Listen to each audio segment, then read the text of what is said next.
serene our lives. We never know whether the madman is lurking around the next corner we turn, ready to take a vicious swipe at us with that axe. In point of which, consider the case of Lucas Lauder, warden of a certain state prison in a certain western state. Joan, in heaven's name, will you try to understand? In less than 3 hours, Guy Richards will be executed. Drop through that trapdoor to his death. Which will mean the end, I hope, Luke, of this whole insane nightmare you've been going through. No. Yes, and putting me through. You don't believe. You still don't believe. I'd have to be mad to believe. Stark raving mad. If Guy Richards dies, worse than madness may lie ahead for you, Joan. Much worse.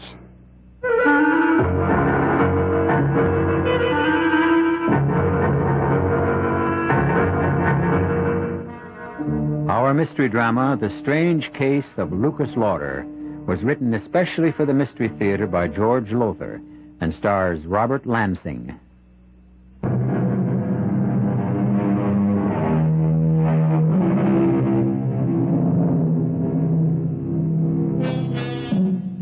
As we know, the death penalty is outlawed in many states, but in some it is still enforced. In such special cases as the murder of a policeman, death through kidnapping, and or particularly vicious crimes.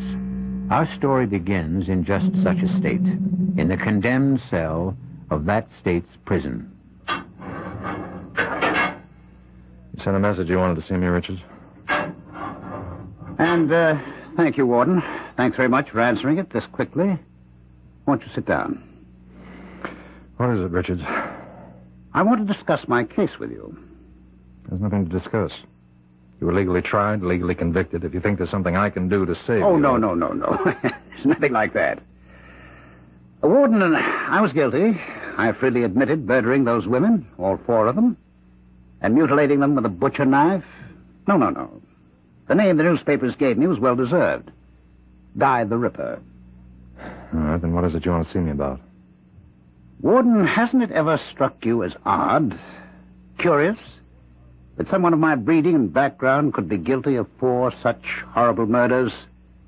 Murders and mutilations identical with those done by Jack the Ripper nearly a century ago? Yeah, as a matter of fact, it has. Me and quite a few others. If you'd been judged insane... But I wasn't so judged. Nor was I insane. No, I am as sane as the next one. For whatever that's worth.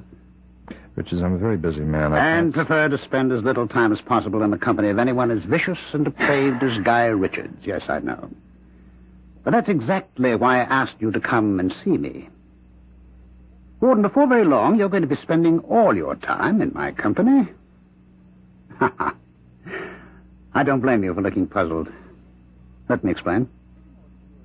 Yes, do explain. A little more than a year ago, Warden, I was a professor of parapsychology at the university. I was happily married, successful, and deeply involved in my work. And then suddenly, shockingly, for no apparent reason, I became, well, the embodiment, you might say, of a man who has been dead for many, many years. Jack the Ripper. It began, Warden, it all began one morning in my office at State University. Come in. Well, Eric Nordling. It's good to see you. Good to be back, Guy. Good to have you back. I can't tell you how much I've missed you this past month. It's like missing my right arm. Oh, nonsense. I'll be frank with you. When you went into the hospital for those tests a month ago, I didn't expect I'd miss you as much at all. Well, why should you? I'm just an assistant professor. Ah, but what an assistant. You remember when you left, you and the class were analyzing those strange, gruesome murders that had taken place? The 3 women? Remember? I remember. Well, I took over for you, and believe me, the class soon let me know that I just wasn't in it with you. They said no one, not even me, could touch you when it came to explaining the murderer's drives and motivations. In fact, they said you understood and explained them so well, they wouldn't be surprised if you were the murderer. Well, what is it, Eric? Eric? Guy, I was I am the murderer. Well, I can see you're not joking, Eric. I'm not. I also know that you haven't been well. In fact, I'm very sick. Guy, I'm dying. But none of that changes the simple truth that I murdered those women and mutilated them. Guy, I'm Jack the Ripper. No, I'm not crazy. As a professor of parapsychology, you do believe that people can be possessed by the spirits of the dead? I keep an open mind, or try to. Well, I can tell you that possession is a fact. For some time now, I have been possessed by the spirit of Jack the Ripper. Eric, if I didn't know you better, I'd say that you're really possessed of a dose of LSD. But since I... Guy, believe me. What I'm telling you is the truth.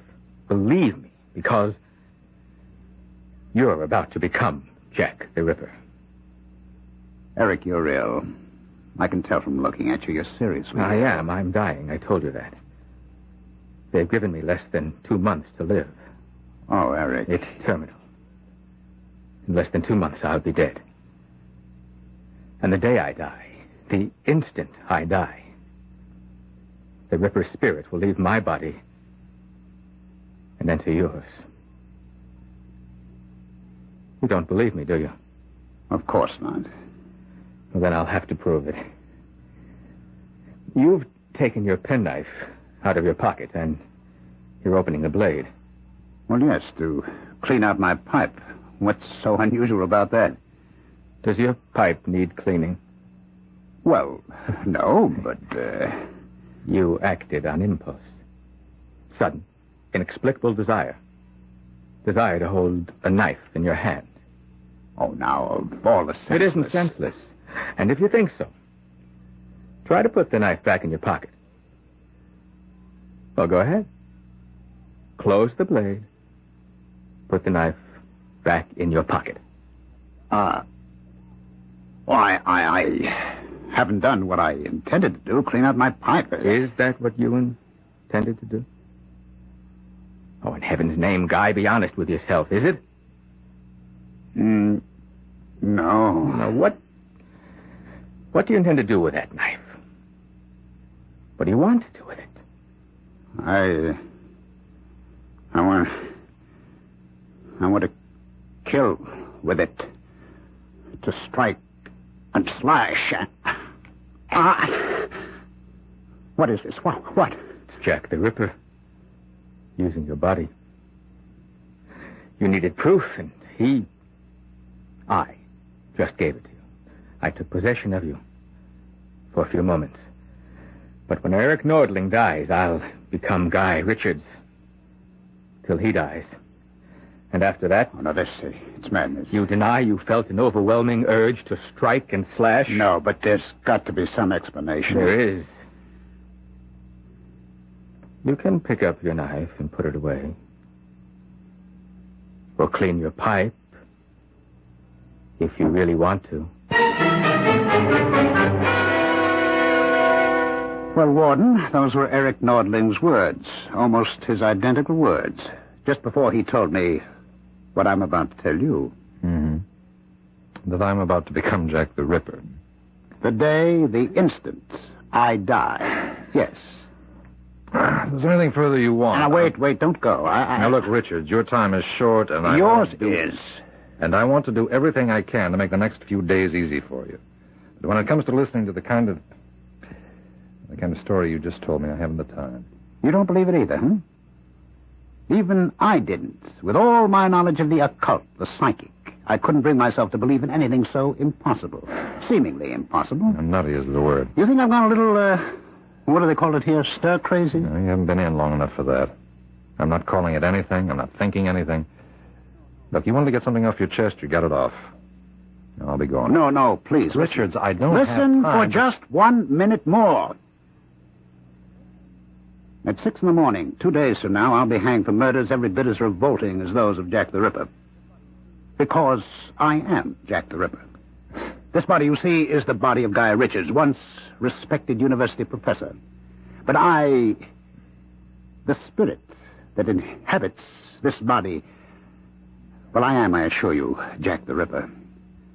Now let me assure you, as Eric Nordling assured Guy Richards, at the very instant the rope snaps my neck, on that instant, Warden, you will become Jack the Ripper. If there's anything further I can do... And I'll prove it to you as I made Nordling prove it to Richards. Now, before you go to bed tonight, you will feel that same strong, overpowering urge, need to strike and slash with a knife.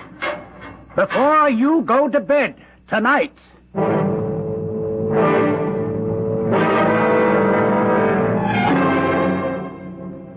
That's really one of the strangest stories you've ever brought home with you.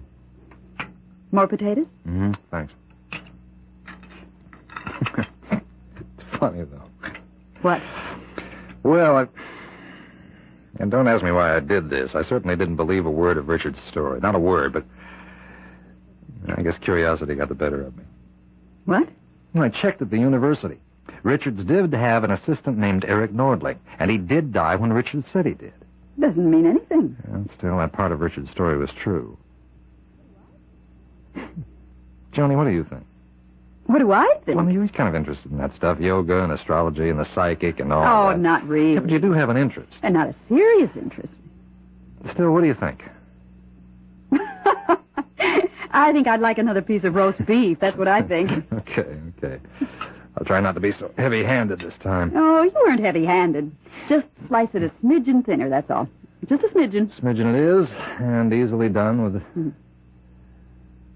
a knife as razor sharp as this. Won't be done at all if you don't stop staring at that knife and cut me a slice. Luke? What? It's nothing. I was just thinking. Thinking what? The way Richards talked this afternoon, you'd thought I was going to grab at the first chance I got to carve up some likely female. You, for instance. Don't say things like that, Luke, not even jokingly. I'm sorry. But can you imagine anyone like me, for instance, starting to cut a slice of roast beef and then changing my mind and deciding to carve a few slices out of you? No, I can't, and I'd just as soon not. Up on the table like this, and holding the carving knife in my hand, this razor-sharp carving knife, I'd come around the table toward you. Luke, please. And when I got to you, I'd stand over you. I'd look deep into your eyes, and then raise the knife high over my head and plunge it. Luke! Luke, what's come over you? If this is a joke, it isn't your kind of joke. It was a joke, wasn't it? Wasn't it? Sure. It was a joke. What else?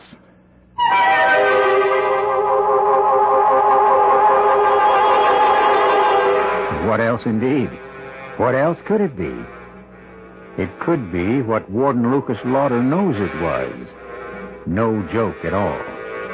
That for a few moments in time, he was driven by an all but overwhelming urge to strike with that knife, slash with that knife, kill with that knife.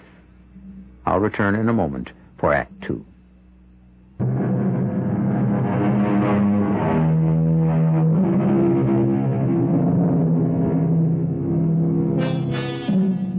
As I said earlier, fate is sometimes likened to a madman with an axe, and it would surely seem that Lucas Lauder, warden of State's Prison, has run head-on into him. When Guy Richards told Lucas that he was really Jack the Ripper, that his body was possessed by the spirit of the Ripper, Lucas laughed. But his laugh turned to a worried frown when he came dangerously close to stabbing the wife he loves. Now in Lucas' office at State's Prison the following afternoon. No, Jerry. No, look, I don't mean to be harsh, but I think Maxwell's privileges should be taken away for a while. Yes, a week at least. All right, goodbye. Yes, Miss Conley? They brought Guy Richards over, Warden. All right, tell him to bring him in. Yes, sir. Bring him in. All right, boys, you wait outside. Sit down, Richards. Thank you. Richards, I want to talk to you about, well, among other things, I want to talk about your personal effects. Well, we've talked about that. I told you I don't give a damn what you do with them. Warden, you didn't have me brought here to talk about my property. You brought me here to talk about what happened to you last night. If you're going to start again on that nonsense about being Jack the Ripper... It isn't nonsense, and you know it. Now, you also know that when I go through the trap less than 48 hours from now, you'll become Jack the Ripper. You know it because I put you through a sort of trial run, you might say, last night. What did happen last night, Warden? I don't know what you're talking about. I'm talking about what your wife, Joan, thought was a sick joke, but was no joke at all. I'm talking about how you stood over her with a carving knife, the knife you'd been using for the roast beef. Right? Oh, look, you're not going to be sick, are you? How do you know that's what happened? I was there. How else? No. No, that's impossible. What you're saying is impossible. Incredible, yes, but not impossible. I explained to you yesterday, or tried to explain, that I took this body when Eric Nordling died, just as I occupied his body when... Oh, well, it doesn't matter who died before him or before him. All that matters to you, or should matter to you, is that you're next on that list to, shall we say, play host to Jack the Ripper. But why? Why? Yes. Look, you must have died... What am I saying? Jack the Ripper must have died many, many years ago. In 1907, to be exact. All right, then you've been dead. I mean, damn it, the Ripper has been dead nearly 70 years. But his spirit, my spirit, has lived on in others. That's what I'm getting at. Why? Because I cannot rest. Why, because of the awful crimes you committed? No, not because of the crimes, but the reason behind them. The evil in me that drove me to what I did. The hate. No, I don't understand. There is nothing to understand. It's quite simple. A spirit, a soul, is given an earthly body and forced to suffer through what you call life. Forced to go through this agony again and again and again until it is cleansed completely of evil, of hate. The evil in me was so great it will take, well, only the Lord knows how many lifetimes to wipe it away. Unless it meets a love as pure as the hate is evil. A soul as tender as the hate is brutal. A spirit as compassionate as the hate is ruthless. And that will never be. Never? No such love exists. No such soul, no such spirit. Not on this earth, that's for sure. You really believe what you're saying, don't you? You really believe that you are actually Jack the Ripper? Oh, for the love... I'm going to give you another taste of what it's going to be like to be Jack the Ripper. If you think for 1 minute that I don't care what you believe. Just do me a favor and send me back to my cell. Yes, Warden? Richards will go back to his cell now. Yes, sir. Richards is going back now. Remember what I said, Warden. I'm going to give you another taste. Soon. All right, let's go. Warden? Yes, Miss Conley? It's near time for me to go home, and the buses get awful crowded in weather like this, so I was wondering, could I leave now? Sure, yes, of course. Go ahead. Wait a minute. Yes, sir? I was about to leave myself. I'll drive you home.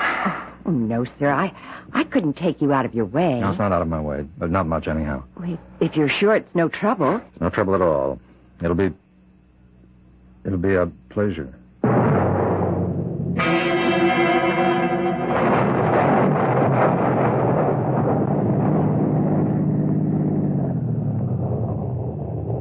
Warden. Awfully nice of you. I'll see to your door. Oh, no need for that. No, I insist. There have been a lot of muggings in this neighborhood. Some. So I want to be sure that you get to your apartment safe and sound.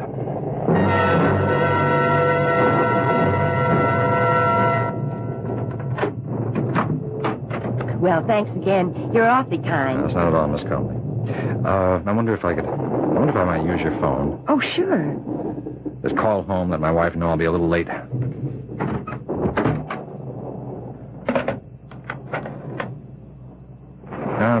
Second thought, there's no sense in calling. I won't be that late. Oh, only 5 or 10 minutes. Boy, look at the rain and the wind against the window. Chills me to the bone just looking at it. Why, I couldn't give you a drink, could I, sir? Oh, Miss Comley, I wasn't hinting, you know. Oh, I didn't think you were, but, well, if you would like a drink. Oh, why not? I'd love one. I keep the liquor in the kitchen. It's scotch, isn't it? Just a short one. I won't be a minute. No, I'll come with you, if you don't mind. Oh, of course not.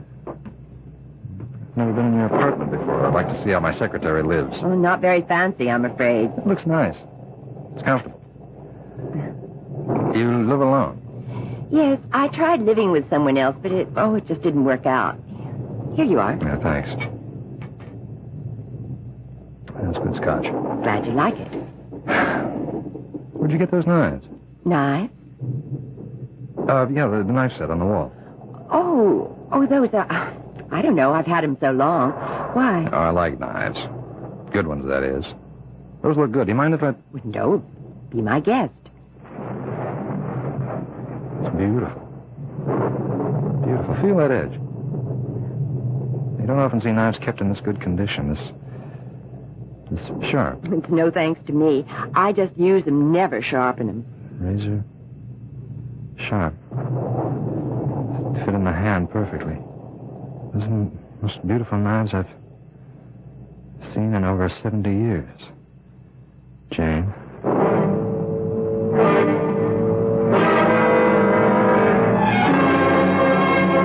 Get out of my cell, Warden. I don't have to put up with this. What are you doing to me? You answer me, Richards. What are you doing? I've told you. You told me a lot of nonsense about you being Jack the Ripper and taking possession of me, my body, when you die. I don't buy that.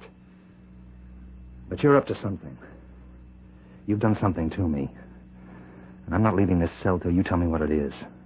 You're scared, Warden? Of what you came dangerously close to doing to your secretary yesterday? And will do not long after you hang me? The urge, the nearly overpowering urge, I stayed your hand, not you, to plunge the knife into her, to slash... Stop it. See, Stop it! All right, now you listen to me. I'm no fool. Yesterday I nearly murdered that girl. And somehow you know all about it. But I stayed my hand, not you, because I'm not a killer. Then how do I know what went on in that kitchen? I don't know how you've devoted your life to parapsychology, and you know all there is to know about things like ESP, thought transference, hypnotism. That's it. Hypnotism. Like Nordling, you're a hypnotist. Somehow or other, I don't know how, you managed to hypnotize me when I was talking to you. You put ideas in my head. Post-hypnotic suggestion, I think it's called. You cannot give a post-hypnotic command that's contrary to the subject's normal fiber. Warden, it would be impossible for me or anyone to command you to kill. It isn't in you to kill. But that will all change when I am in you. At approximately a second or two after 6 o'clock tomorrow morning. Oh, which reminds me, I have a gift for you. Here. A knife? A knife. Where did you get this? It was made for me in the prison machine shop from a soup ladle. A soup ladle carefully ground down at the edges, skillfully shaped into a knife, expertly sharpened. How did you manage to have this made? How did you manage to have this made? Calm, Warden. You know your prison as well as I, or you should, and obviously don't. Anything can be done in a prison if you know the ropes. Here, the knife. Take it. Ed. Ed? You take that knife from Richards and get rid of it. See me in my office later and you explain how he got it. Oh, now, wait a minute. Here, give it to me. I'll get rid of it. Not until you've used it. Not till I, the Ripper, have used it. Again, and again, and again. Ed, I don't want to see this man again until his execution tomorrow morning at 6. If he has any last-minute requests, you handle them. If he has any questions, you answer them. If he wants to see me for any reasons, no. Tomorrow morning, Richards, I'll see you then, and not until then. 6 o'clock. On the scaffold, Richards.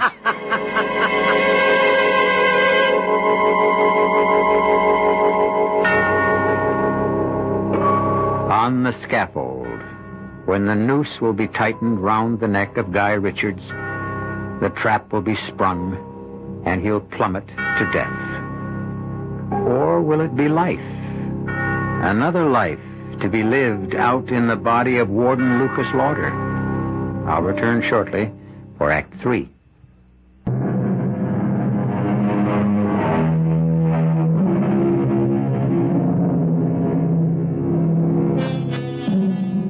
There's much talk these days about possession, the control of a human being by an evil spirit. Probably such talk has gone on since man can remember. Intense discussion, even violent debate, as to whether possession is a form of schizophrenia or a malignant spirit which has invaded an earthly body. For Lucas Lauder, warden of State's Prison, it isn't a subject for idle debate, but a frightening reality. In the bedroom of his home, a short distance from the prison itself.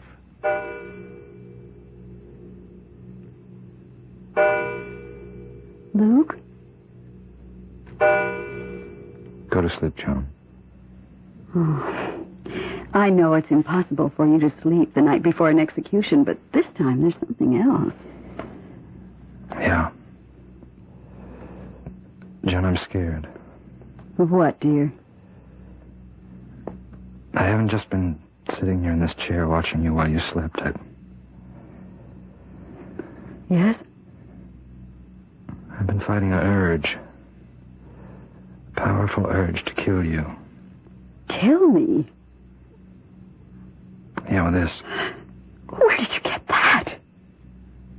Richards gave it to me. Ugly-looking knife, isn't it? Somehow he managed to get it made in a machine shop and have it smuggled to him. He gave it to me as a present. It's a strange kind of present. No, it's not a present to me, Joan. It's to himself. Oh, that nonsense. Nonsense? About him being the reincarnation of Jack the Ripper. No, he is. He is. I laughed, too, at first, but he is the Ripper. In possession of Guy Richards' body. And at 6 this morning, less than 3 hours from now, he'll be in possession of mine. Luke, darling, you can't be serious. You don't really believe that. After what's happened, I'd be a fool if I didn't. What has happened? I had to bring myself to talk about it. He told me he was going to take possession of me temporarily for a short time to prepare me for what's to come after he hangs. Well, you didn't take that seriously. No, not then, but within an hour, I nearly stabbed Miss Conley to death. Your secretary? I drove her home on that storm day before yesterday. I invited myself in. Mm-hmm. Pretended I wanted to use the phone to call you, but I had no intention of using that phone. I just wanted to get into her apartment to... To kill her?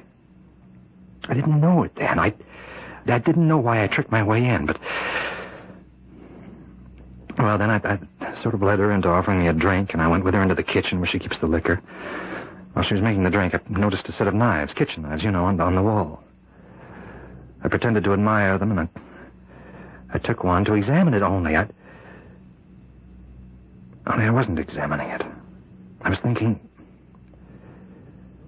Luke, My darling. Now, don't touch me. Don't touch me. Don't even come near me. It's dangerous. Dangerous? Luke, what are you saying? I could do to you right now. What I came close to doing to her.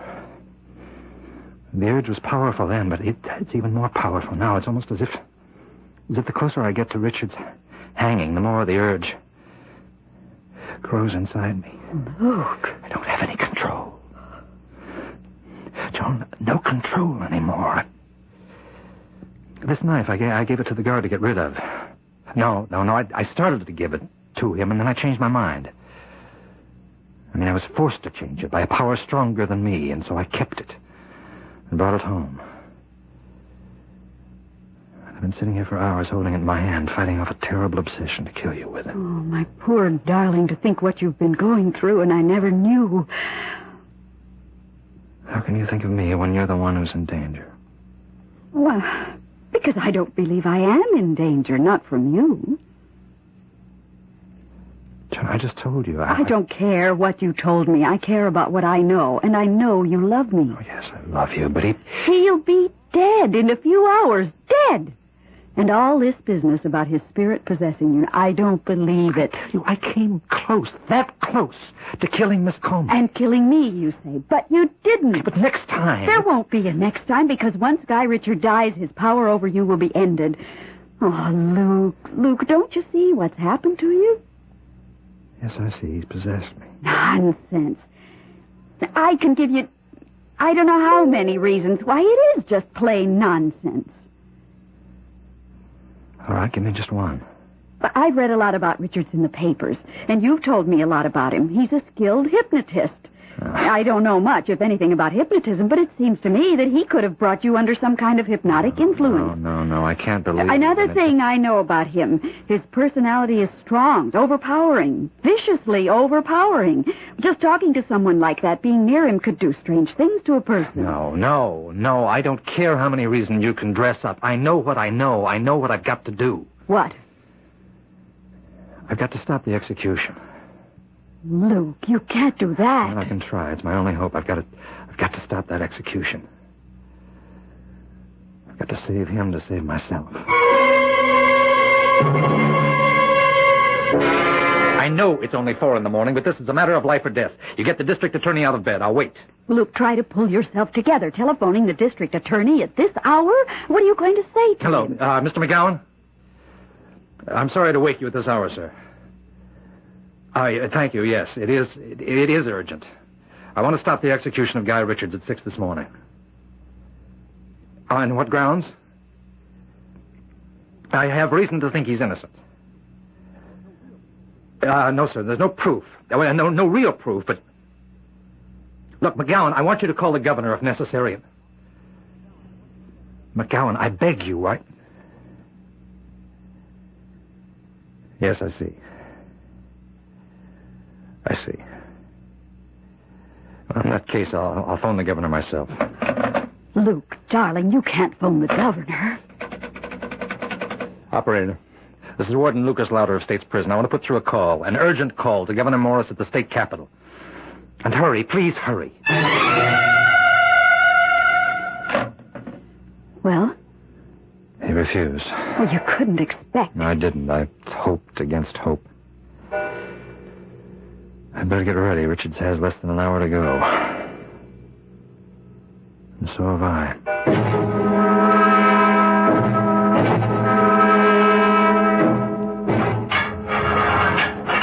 It's time, Richards. Huh. You're telling me. If you're ready. Question is, are you? Come on, let's go. You look tired, Warden. No sleep, eh? Well, don't worry about it. You'll sleep just fine tonight. The Ripper always sleeps well. Afterward. After what? Having killed. Well, I didn't know there'd be an audience to see the end of Guy Richards. The press. Straight ahead of the scaffold, Richards. You're sweating, Warden. Calm down. Make you feel any better, there's no pain to this. Over in an instant, you know. I've been through it once before. The man whose body I took before Eric Nortling's. Well, here we are. A moment in destiny.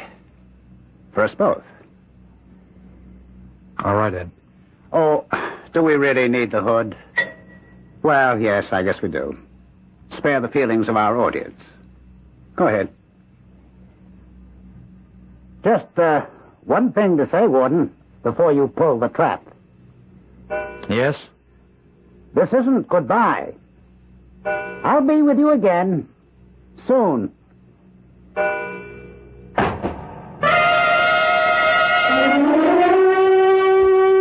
Agreement with Red China. That's the latest news from the nation's capital. Guy Richards, the notorious Guy the Ripper, was executed this morning at State's Prison. That's enough news for one day. I'm for bed. You, Luke? Luke? What? It's after 11. Time for bed. Oh.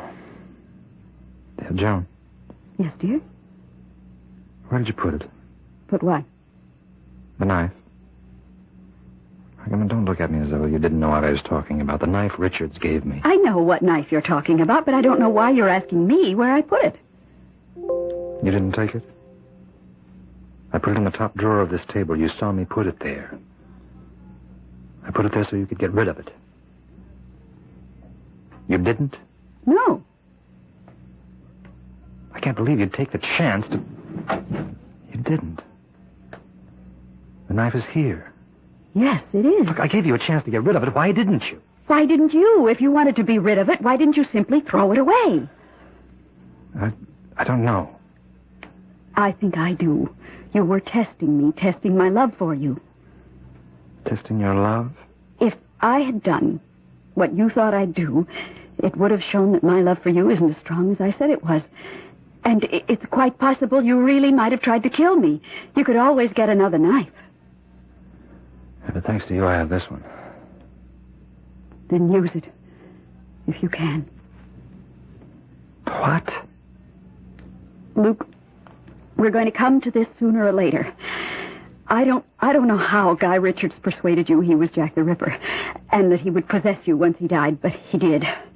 You said last night that the urge to kill was growing stronger in you, and you were convinced once Richard was hanged, it would become so strong you'd never be able to control it. It's been doing that all day. It's growing in me. Filling me with a need, a lust to take this knife. I know.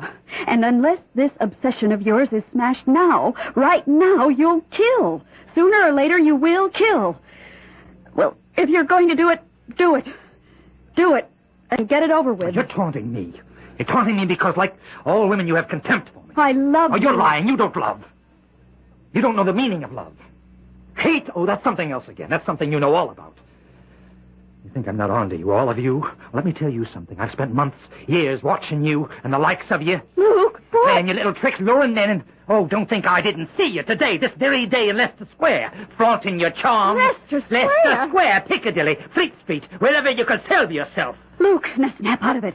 Pull yourself together. Look about you. Take your last long look before you die. You see that gas light at the end of the alley? Well, you see it for the last time. Gas light? Listen.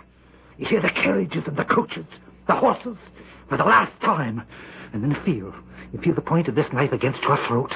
Feel the cold steel against your skin before the Ripper plunges it deep into your dirty little neck.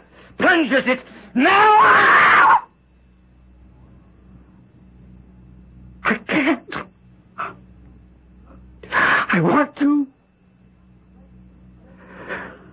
I can't. Why? Why can't I? Because you're not Jack the Ripper. You're Lucas Lauder, my husband. The Ripper hated. You love me every bit as much as I love you. God, I do. Dearest. He said, Richard said, the spirit of the Ripper would never be free, never find rest until it met a love as strong as his hate. Heaven knows, Joan, there can't be, there never has been a love as strong as yours. Maybe it's crazy, but I feel he has found that rest at last. thanks to you.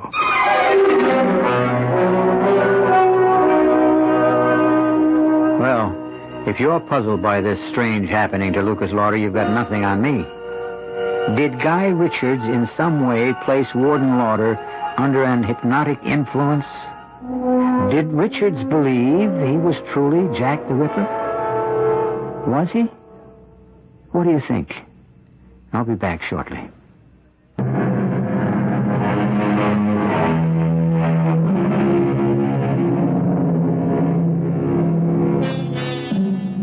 When I told this story to a friend of mine who is a psychic, a sensitive, she said that, of course, Guy Richards was the reincarnate Jack the Ripper. Another friend, a psychiatrist, said, nonsense. A clear case of a split personality. Which is right, I don't know. Maybe the truth lies somewhere in between. Wherever it lies, it makes a good story. I hope you enjoyed it. Our cast included Robert Lansing, Linka Peterson, Ralph Bell, Ira Lewis, and Patricia Pearden. The entire production was under the direction of Hyman Brown. This is E.G. Marshall inviting you to return to our Mystery Theater for another adventure in the macabre. Until next time, pleasant dreams.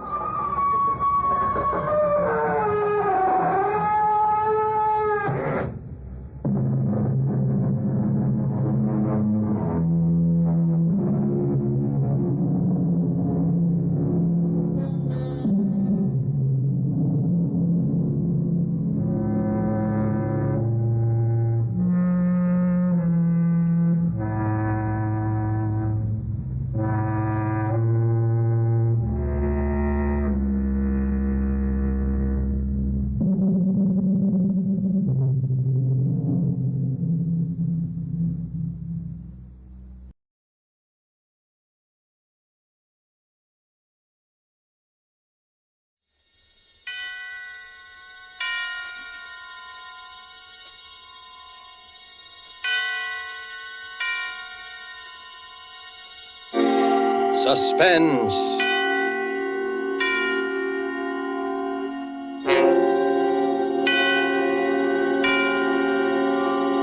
This is the Man in Black, here to introduce Columbia's program, Suspense. Heading our Hollywood cast tonight is the distinguished American actor, the star of the Broadway suspense drama Angel Street, who has recently returned to this coast to resume his film career, Mr. Vincent Price.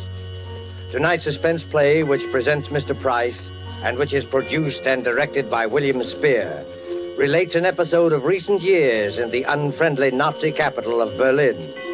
The strange death of Charles Umberstein by E. Jack Newman is tonight's tale of suspense. If you have been with us before, you will know that suspense is compounded of mystery and suspicion and dangerous adventure. In this series are tales calculated to intrigue you, to stir your nerves, to offer you a precarious situation, and then withhold the solution until the last possible moment. And so, with the strange death of Charles Umberstein, and with the performance of Vincent Price, we again hope to keep you in suspense.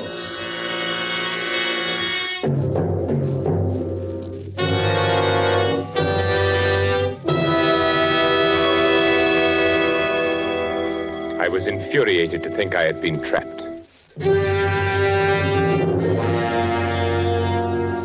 The thought that someone had discovered my intentions maddened me to the breaking point. Nothing had slipped. Everything had run smoothly as I had planned. No evidence, not the slightest trace, nothing. And yet, I was trapped. Trapped. But why? How? Let me see. Papers in my briefcase, train ticket, information forwarded safely to my office. And he knew. How? But he did know. I stood quietly in my room, watching him, watching me, waiting for me, standing by the lamppost beneath my window, knowing he had trapped me, waiting for me.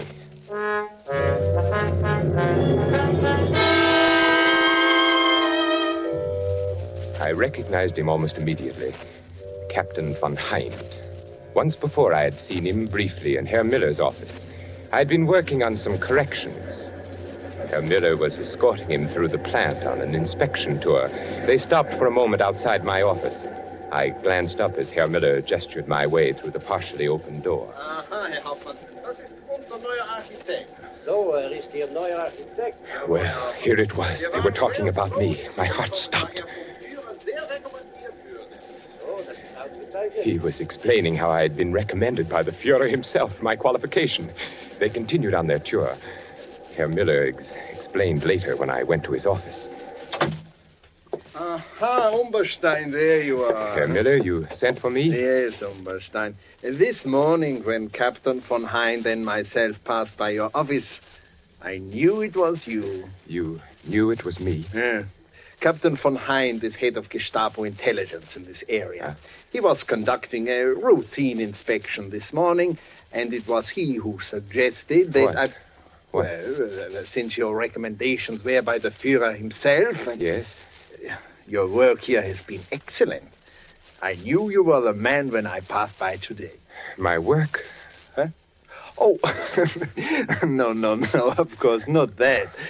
Why, you have become one of our best men. Oh, thank you, Herr Miller.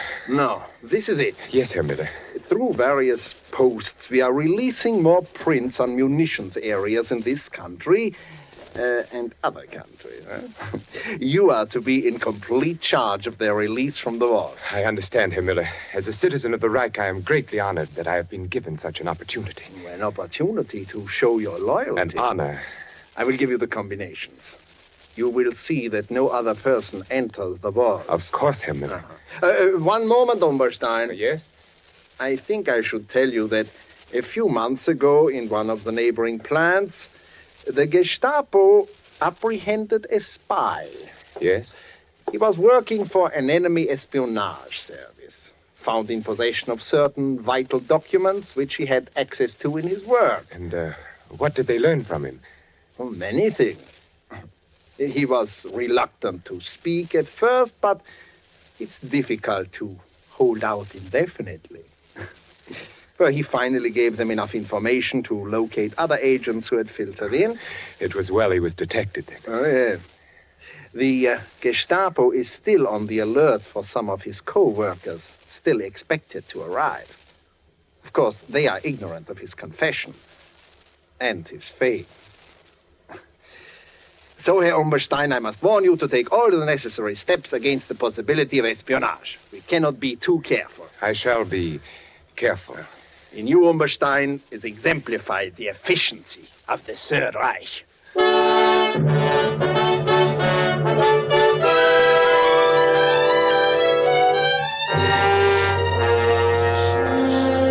I closed my suitcase and looked down on the street. I watched him standing there. I kept asking myself, how could he know? This Captain von Hind, how could he know? The plan was perfect, the best yet, and yet I was discovered, trapped. It was a late Saturday afternoon, and the silence of the day hung heavy in the room. Outside it was cold, very cold, but in my room it was warm, stuffy. The radiator hissed and spewed as though it were the judge of the events to come. I was almost angry at it. A radiator. It was still light enough that he might see me if I crossed to raise the window. He wasn't aware that I was in the room. I hadn't turned on the lights. Now he stood there, waiting for me to return. I lay down on the bed, smoking, my thoughts troubled by the one question, how? How had he discovered me? Safely, I had avoided all connections with anyone who might have a chance to spy on my work. There was not the least cause for suspicion. An established citizen of the Reich, well-recommended, pure Aryan, employed as an architect in one of the country's largest munitions plants. Certainly there was no reason for him to suspect me. The Gestapo, this Captain von Hind, waiting to take me. Fräulein Keller. Absurd. Oh, of course not. Not she. But could you ever trust a woman?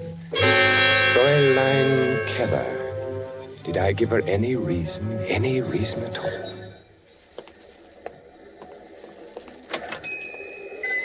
Good morning, Fräulein. Oh, good morning. My name is Charles Umberstein, and I am to be at the munitions factory near here. I wish to take a room. Oh? One facing the outer street, Fräulein, if you can accommodate me. Oh, I think so. We have one. It is on the second floor. Overlooks the street corner. Oh, fine. I'm glad.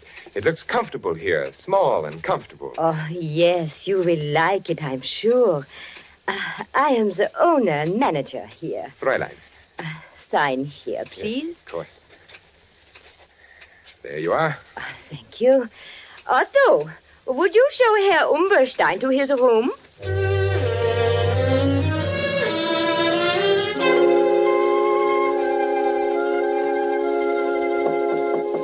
Yes?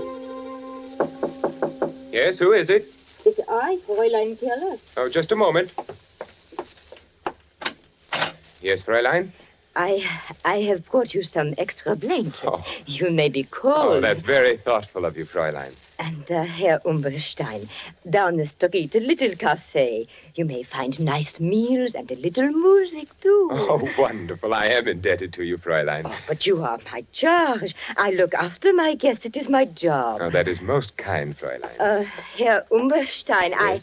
I also dine at a little cafe often. Oh. Well, I hope I see you.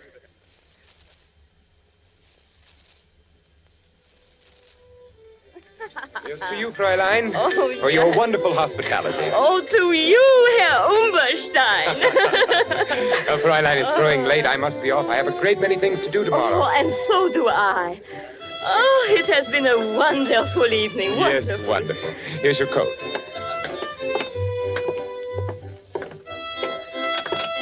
It's growing colder now, isn't it? Yes, the winter will be here soon. Too soon. Yes, but I won't be... Eh? You won't be? Oh, nothing, Fräulein, nothing. You will be here long. Certainly, Fräulein. Certainly, I was just wishing. Wishing? For what? No, I had done it. I'd started to thinking perhaps she could... For what? Oh, nothing, Fräulein, nothing important. Only the hopes of every man. They become so near sometimes. They're almost reality. So? What else could I do? I had to lead her thoughts away somehow. She took the lead. You mean a woman? Yes. Yes, Fräulein.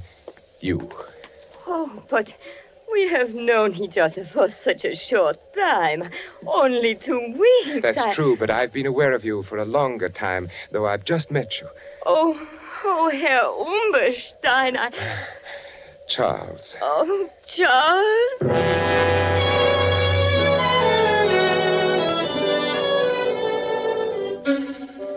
At first I was uneasy about the whole affair. Then after a while, I did grow rather fond of her. She was so accommodating, and we dined together each evening, and I played my role to the letter. Never once did she mention my work. Oh. Fräulein Keller, what are you doing in my room? Well, I was... You've been looking through my papers. Why? I was looking for something. But what right have you? What are you looking for? I was looking for a letter. A letter? What letter? One that you haven't got. I thought perhaps you might have it. Now, out with it. A letter from a woman. Very well, Charles, if you must know, I suspect you of nothing filthy. She was actually looking for a letter from some woman. Any woman. She didn't trust me. She didn't trust her Charles.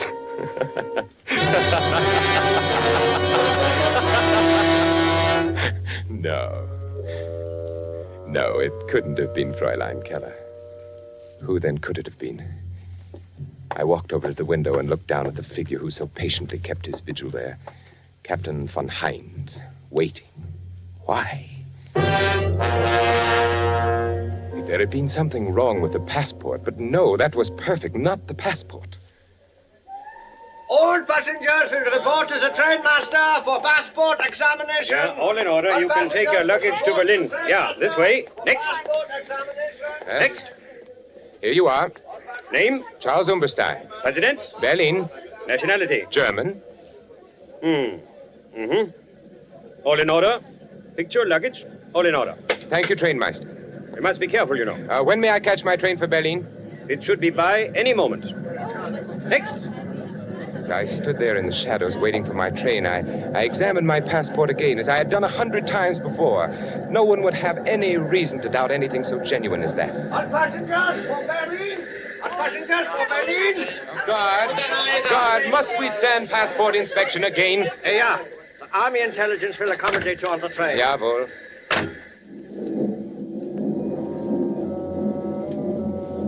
At 3 stops, my passport was inspected. A good test?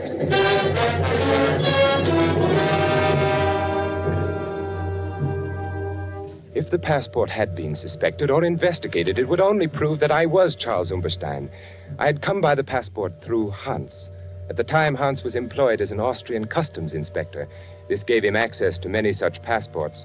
According to Hans, there had been a person named Charles Umberstein who had suddenly disappeared in 1936. Since there had been no friends or relatives to make an inquest, well, you can see. No, I was Charles Umberstein. Why, I even resembled the badly scarred photograph on the identification card. From the front view, he was evidently a large man, big shoulders, large head, wore a short Prussian haircut. Yes, I certainly looked enough like the photograph. Passport was flawless. He couldn't have discovered me through that, this von Hind. Something else. What else? The plans? No, of course not. They couldn't have discovered that. I merely made copies and left the originals. No, not the plans. Why, Hans and I...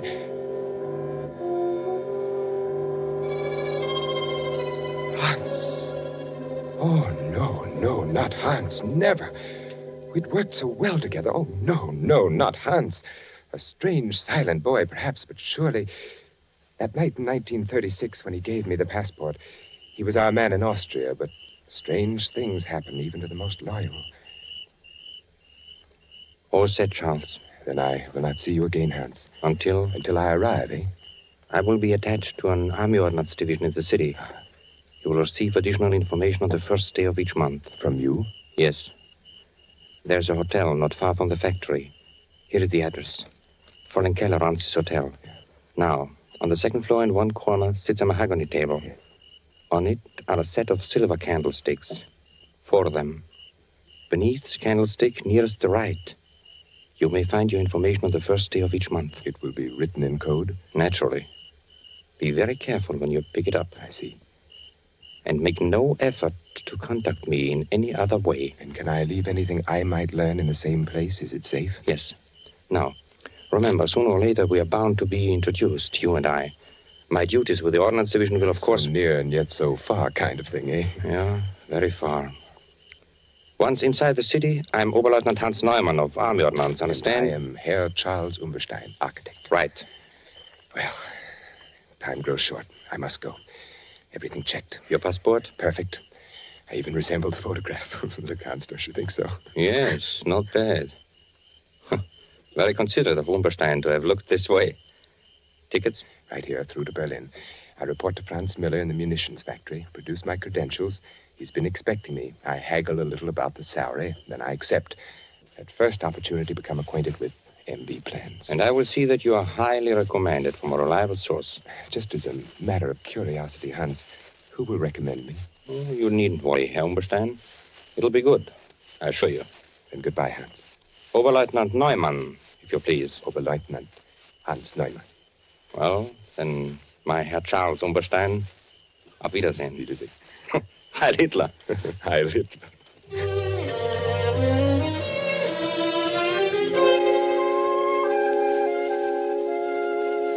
Yes, everything Hans had said came about. I picked up my information each month at the little hotel. I left an occasional report for Hans. It was the only way we ever communicated. And then Oberleutnant Hans Neumann began to appear in Franz Müller's office. And eventually Müller introduced us. In fact, Hans was with Müller quite frequently, and they dined together regularly. Hans played his part well. But one day, something was worrying him. I will wait here for you, Miller. I'll be with you in a moment. Ah, Herr Umberstein. It's good to see you again. Lieutenant Neumann. Herr Miller speaks very highly of your work here. Thank you. Be very careful of this Captain von Hind. There's something wrong. I don't know what it is. He looks at me very strangely. And there is something I recognize about the man. The eyes are... You've met Umberstein. Yes. We were just chatting a moment. I've seen von Hind somewhere before. Be very careful. And don't come with us in case they ask you. Well, you all ready? Why, yes, of course. Umberstein, would you care to join us at luncheon? No, thank you. I have some work to do. Always working, eh? Yeah. Well, then, let's go, Hans, yeah? Yeah, certainly. Oh, by the way, will Captain Von Hind be joining us today? Oh, Von Hind sends his regrets. Something is delayed. Oh, that's too bad. Von Hind, a remarkable man. No one like him in the service.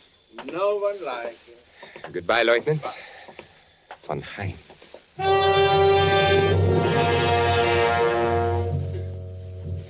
Such a brief warning. Curt and sinister. Hans was frightened. He would never have taken the chance to speak to me if he had not been frightened. Something that he recognized about Von Hind. Saturday was the first of the month, and there was no information at the hotel. Hans didn't appear again to lunch with Herr Müller. Something was wrong. Something had happened to Hans. Today I found out. We will enjoy ourselves today, Umberstein. Yes. We should lunch together more often, you and I. I like good company when I eat. Good food, good company, good digestion, Herr Müller. Now, this is a wonderful restaurant that we are going to. You know, they serve Norwegian smoked salmon that is exquisite. And cheap, too. Nothing like these new foods we are getting from Norway. I've heard of Norwegian salmon. And this is the best. You and Oberleutnant Neumann dine here often, don't you? Hans Neumann, yeah. We came here often, yeah. Hans Neumann will not come here for a long, long time again, I'm afraid. I don't understand. Yeah, you don't. You remember Captain Von Hind? Oh, yes, the Gestapo man who was inspecting our factory a few weeks ago. Yeah, a most efficient man. He has apparently been observing Hans Neumann for some time. Oh? Oberleutnant Neumann is being detained by Captain Von Hind, no? Was he... He was a spy. Spy? How do you know? Von Hind arrests only spies. And Von Hind never makes a mistake. The man is incredible. Was there something suspicious about Hans? There's something suspicious about everyone to Von Hind. He himself asked me to cultivate Oberleutnant Neumann so that he could better observe his action. Yes, I noticed that you two lunch together very often. We lunch together at this very same restaurant you and I are going to now. That made it easy for Von Hind. Easy? Well, to study the man in leisure. Von Hind always wants to be certain of his quarry. And where is Hans now? Who knows? Who knows what happens when Captain Von Hind takes a man? Don't you admire such efficiency, Umberstein? Well, of course. Yeah, well, the captain did indicate that there were others to be rounded up, too. Well, here we are. Oh, look, you see them in the window? Norwegian salmon. Oh, they are beautiful, so red, so delicious. Are you hungry, Umberstein? What? Oh, yes. Oh, they do look delicious.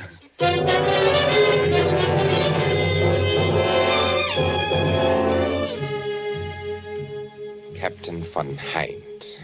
I looked at him out of the window again. I could see his breath now. It was growing very cold. He was well dressed in a neatly tailored overcoat and dark hat. It was too dark to tell the exact color. The only thing I was sure of were the hands and the gloves on the hands. Heavy, thick, powerfully mounted prongs encased in a gray, tightly fitting material. Style, lines running across the back. I noticed when he lifted them to light a cigarette. What beautiful weapons. His back was to me. I couldn't help but admire the fine breadth of his shoulders and the thick, closely barbered neck. He stood quietly by the lamppost, smoking, watching his breath and the smoke battle for existence in the icy air. Once when he turned to look up at my window, the single eyeglass he wore caught the reflection of the light. I wondered how much he weighed. Carefully, I retraced each step over again in my mind. I couldn't find the flaw that made me a marked man. The absurdly easy way I had gone through Mueller's office carrying an innocent-looking bundle of blueprints, then to the vault, the superstition of copies. No one could suspect what I had done. No one had any reason to. Why then was I trapped? Of course he was after me. Waiting down there. I wondered why he didn't come up and wait in my room. Surely he didn't know I was in the room. Perhaps he had searched my room one day while I was out. But what could he find? Nothing, absolutely nothing. A passport proving I was Charles Umberstein. A monogrammed suitcase bearing the initials C.U. A few letters and old papers. Nothing at all. I had never talked. I had never known anyone else in service except Hans. Franz Mueller was too stupid to suspect anything. Fräulein Keller, no. The passport, perfect. Only one other way. Only one other way could he possibly know. For an instant, the possible answer flashed through my brain. For a full 5 minutes, I watched him very discerningly. Could it be? Could it possibly be? The stillness of the street below was broken from time to time by the blare of an occasional horn and the rattle of armored cars carrying soldiers to different parts of the city. Turning from the window, I groped about in the darkness of my room, searching for the automatic I had concealed in the slit compartment of my traveling bag. When I found it, I tested the chamber. Yes, it was loaded. I jammed it in my coat pocket, and putting on my hat, I stood there by the window, watching him. He seemed very ominous, very assured, waiting for me. He must have been getting anxious with his long vigil. I watched him signal to an accomplice across the street. Walking back and forth under the streetlight, I noticed something familiar. Very familiar. A bolt from off the bed, tied to a piece of cord attached to the light switch. Near the radiator pipe, room enough to pass it through, the weighted end dragging the string to the lobby below. I picked up my suitcase and stepped out of the door. The hall was dark and quiet. I walked down the stairs. The lobby was empty, deserted. At the bottom of the stairs, I placed the suitcase by the door, and I crossed to the desk. Hastily, I jammed a few bills in an envelope and addressed it to Fräulein Keller. Now, as I picked up my suitcase, I could see him very plainly on the corner. He was only a few feet from the entrance. The cord with its weighted end had fallen just short of the door. I stood there quietly. He looked up at my room. I pulled the cord. He was startled when the light went on upstairs, searching the window for a view of the occupant. I walked to the door. As I opened it, he looked my way, gazed at me, point blank, seemed surprised. Then, assuring himself, he took a step toward me. Herr Umberstein. Herr Umberstein. Oh, you are... You are Charles Umberstein? Why, yes, Charles Umberstein, who entered Germany in 1936 from Austria? Here's my passport. Your passport, yes. I have always wanted to meet you, Charles Umberstein. I have always wanted to meet you face to face. You know who I am? Why, yes, you are. I wonder. You know, the others I have had my men pick up. But you, I wanted to attend to personally. It's because you are Charles Umberstein. Now we will just... I'm sorry, my friend.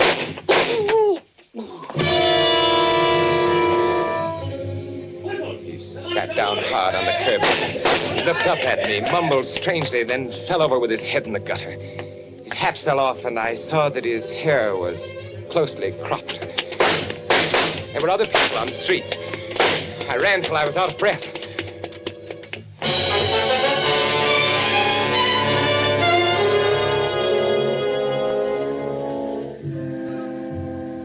The next day, I picked up a Berlin paper on the railroad station. On the second page, I read the headline, Gestapo official murdered. Saturday, January 25th, Captain Charles von Hind, high-ranking official of the Gestapo intelligence service, was instantly killed last night by the bullets of an unknown assailant whom he was attempting to arrest on charges of espionage. Captain von Hind had been connected with the Gestapo since 1936. Prior to his affiliation with the Gestapo intelligence, he had been known by his real name, Charles Umberstein. His entry into such dangerous work made necessary a complete retirement from all public life. The Reich will long honor the memory of Charles Umberstein. I wired flowers from Geneva with a card marked Sympathy, signed C.U.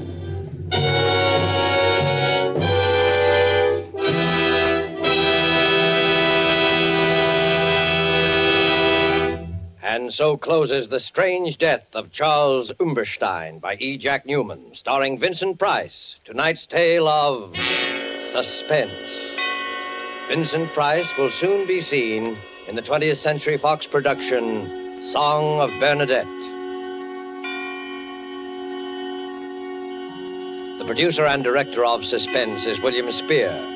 Music was composed by Lucien Morawick and conducted by Lud Gluskin. This is the Man in Black, who would like to draw your attention to the new day and time for Suspense, beginning next week, when Cary Grant will be our star. Beginning next week, listeners in the Eastern and Central time zones will hear Suspense on Thursdays at 8 p.m. Eastern Wartime and 7 p.m. Central Wartime. Listeners in the Mountain and Pacific time zones will be brought their next story of suspense on Monday, December the 6th, and each Monday thereafter at 9 p.m. Pacific Wartime. Don't forget Suspense on Thursdays, beginning December the 2nd, if you live in Eastern and Central time zones, and Mondays, beginning December the 6th, for listeners in the Mountain and Pacific time zones, with Cary Grant, our opening guest star.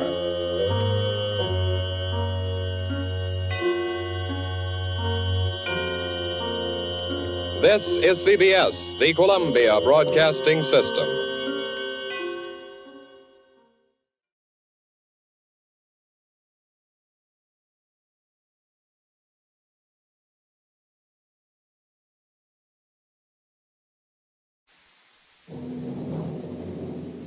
The National Broadcasting Company presents Radio City Playhouse, Attraction 21.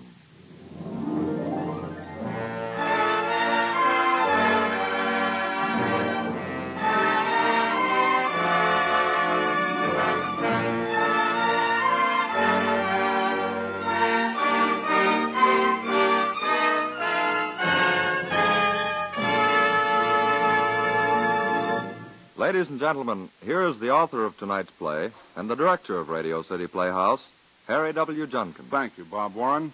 Good evening, everybody.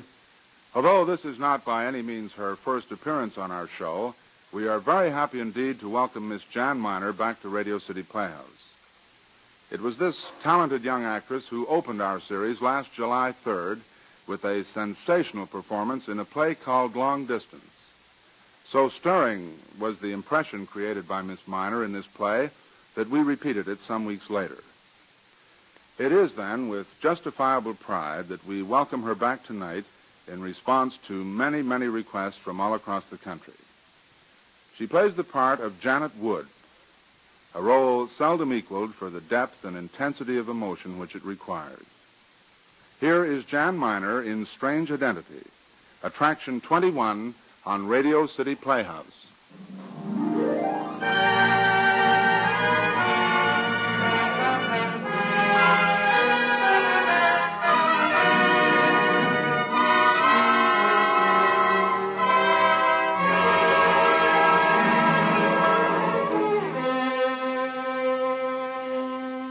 Somehow I got out of that room. I don't know how, but I did. I got down the stairs and across the street and stumbled into the same dull, dirty little hamburger joint. I sat down in one of the booths. That's where I am now. I'm numb. I'm incapable of any thought. My mind refuses to function in the face of anything so fantastic, so incredibly evil. I've just seen something that no man or woman has ever seen before. And I'm stunned. I'm stunned and horrified. I'm so frightened that when the waitress brings my coffee, I'm not going to be able to speak to her. She's coming now. She thinks something's wrong with me because of yesterday. That's 10 cents, lady. Thanks. Say, weren't you in here yesterday afternoon? Say, honey, are you all right? Listen, sister, you going to faint? Please go away. I'm not going to faint.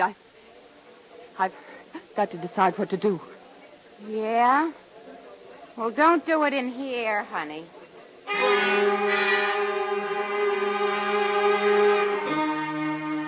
It began 4 weeks ago. I was riding in a taxi going north on Fifth Avenue. At 72nd Street, we stopped for a red light, pulling up alongside of a Fifth Avenue bus. We waited for a few seconds, and just as the light changed to green, I happened to look up. He was sitting on the bus. We were so close we could have reached out and touched each other. I looked right into his face. Right square smack into his face. There's no possibility that I made a mistake. I was married to him for 5 years, and I looked directly into his face for at least 5 seconds. That's a long time. It's 1, 2, 3, 4, 5. That long. I looked right at him for that long. Then I slid down the leather seat onto the floor of the cab and fainted.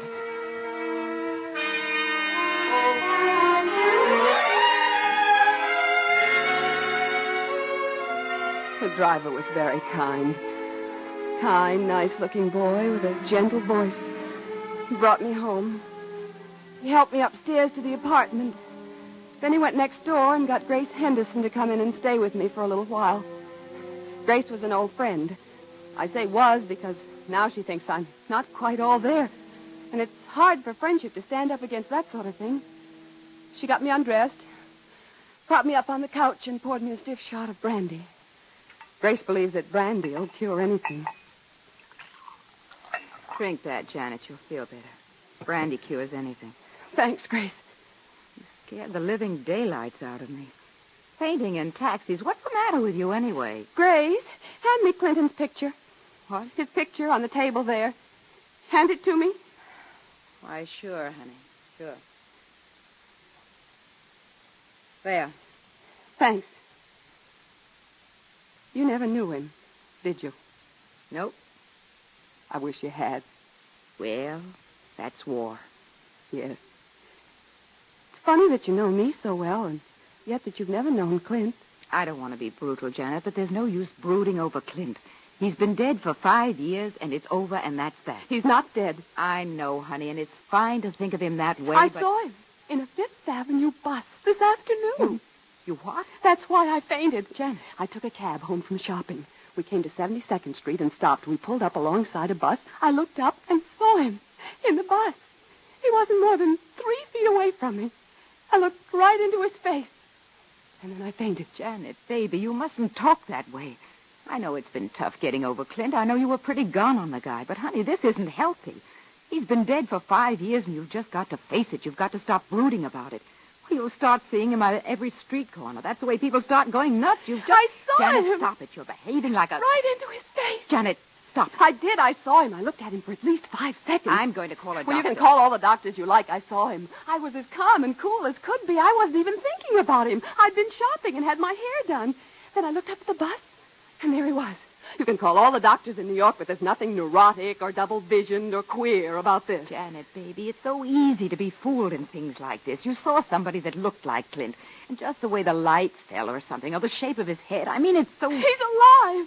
Janet, the War Department never makes mistakes like that. Never. They sent you his belongings, his letters. You've made a mistake, baby, and it's upset you. He was the strongest man I ever knew. He was so big. He taught me so much. He took me up into the mountains, and in 2 weeks I was skiing like an expert. He taught me to shoot, to ride. When he was with me, I could do anything. Janet. I began to get part of his mind inside mine. He took up painting one time, and 4 months later he gave a one-man exhibition. More than half the pictures were sold. That's what he's like. Janet, please. He used to say that only geniuses were normal, that the rest of us were subnormal. He didn't think that he was unusual. He just thought that he utilized all of his ability. He had the most beautiful body I ever saw. On the beach, women and even men would look at him. With all his strength and brilliancy, he was so tender. Honey. So tender. I could pick out his hand from every hand in the world. I know it wasn't any optical illusion, Grace, or mistake. He's alive. And I saw him. I don't know what to say. After 5 years. What are you going to do? I don't know. Well, you could check with the War Department. They wouldn't believe me. No. No, they wouldn't. You don't believe me, do you? Yes, honey. But it's just that there's no possible way of explaining it. Do you know anything about private detectives? How do you find one? Why don't you call, what's his name, your lawyer? Grange?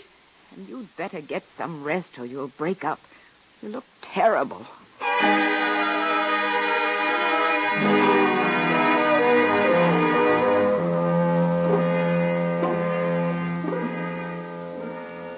I called Stuart Grange, my lawyer. He recommended a man named Powell, a private detective company. I made an appointment with Mr. Powell for the next afternoon, and then I tried to get some sleep, but I couldn't. Over and over and over, I asked myself, why? Why? Why would he be alive and in New York and not get in touch with me? Why? There was no answer, no reason. Why would he be alive and let me go on thinking he was dead? That's the first question Mr. Powell would ask me. Why would he be alive and let you go on thinking he was dead? Why? What reason could there be? I don't know. All right. Could he be ill? I don't know. I mean mentally ill. Perhaps. I don't know. Have you checked with the War Department? No. 5 years ago, they sent me his belongings and some letters. He's buried in a military cemetery in Cairo. That's what they said. If I went to see them, they'd... Well, you know how far I'd get. Have you collected his insurance? Yes, in a lump sum. I also have a war pension. What would he be using for money? I don't know. Did he leave you reasonably well fixed? I mean, would the money be of no interest to him, or... Now, you understand, I'm not trying to pry. He left me $35,000 insurance, about $5,000 cash, and the pension. Yeah, it's a very baffling thing. You know, you could have the casket sent Mr. home. Powell, I'd like to start with the fact that I saw him alive yesterday. Well, then we've got to find a reason. Not yet. We've got to find Clinton first, and then he'll tell me the reason. I don't think I'll please, be able to... Please help me. Can you imagine how I feel? I'll pay anything you ask. The fee isn't important. It's we've so little to go on. I've brought you his picture. Surely you can... Mrs. Wood, we often have missing person cases, but usually not one where there's such incontrovertible proof that the person is dead. The War Department never makes mistakes like this. They'd have every widow and mother and wife in the country raising the very devil. They absolutely never could declare a man dead until they've absolute and final proof.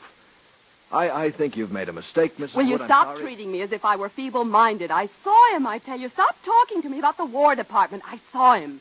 I'm asking you to find him. I'm not asking for psychiatric help. I'm as sane and as sharp-witted as you are. If you can't be of any... Please, Mrs. Wood, I'm sorry. It makes me so furious. We've got to start with the assumption that he's alive. We can't prove he's alive. We've got to believe he is alive. And then we've got to try to find him. Could there be any sort of secret mission, any reason why the government wishes your husband to be thought dead? I don't know. It doesn't sound very likely. Could he be having any sort of affair? You mean a woman? Yes. Well, I suppose he could, but can you imagine a man pretending he's dead just because he's married and wants to live with another woman? Well, he'd come back and ask for a divorce. I suppose so. Oh, I've asked myself every possible question as to why there isn't any answer. You've just got to find him. Well, Mrs. Wood, I'll put some men on it at once, and believe me, we'll do the very best we can. Now go home and write me a list of every place he ever mentioned or ever went to. We'll get busy right away. How long does this sort of thing usually take? Oh, 2 days, 2 weeks, maybe 2 years, maybe never. I see. We'll keep in touch with you. All right. Mrs. Wood. Yes? You realize, of course, that if we do find him, there may be something behind his strange behavior that will make you wish you'd never tried to find him at all. I'm quite prepared for anything. Anything.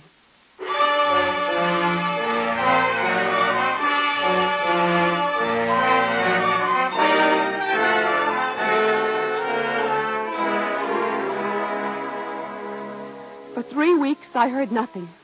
I'd go to bed at nights and it would start. Why, over and over. Why should he want me to think he was dead? Why, when we were so in love, so happy, so completely wonderful together? Why would he do this? Then I began to get sick. I couldn't eat. I began to go over our life together, wondering what I could have done that had made Clinton hate me. I exaggerated the silly little differences of opinion which we'd had. I began to manufacture terrible, non-existent crimes which I'd committed always against Clinton. And then I began to think that perhaps I had made a mistake. It couldn't have happened. He was dead, and I'd seen his double. I began to get a funny, twisting feeling in my legs. I'd be walking around the apartment, and I began to feel as though a nerve was loose in my knees. And then one day, Mr. Powell phoned. They'd had some luck. They wanted me down there right away.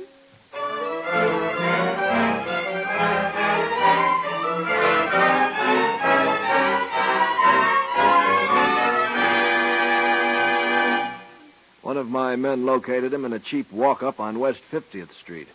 He's apparently spending a lot of time in St. Patrick's Cathedral. St. Patrick's Cathedral? Yes, does that surprise you? Yes, it does, rather. But I don't think I'd better wait till... Mrs. Wood, wait a minute. Don't go yet. I'm quite sure there's something sinister about this. I don't know why, but it's not like any case I've ever had before. I was wondering if you'd like me to go and see him first, then let you know what No, I'll go. Give me the address. Yeah, it's written down. Here. Thanks. You've been very kind, Mr. Powell, very understanding. You look very tired. I haven't slept. Try to get calmed down a little before you see him. I'll be all right. I'll go in somewhere and have some coffee. I'll be all right.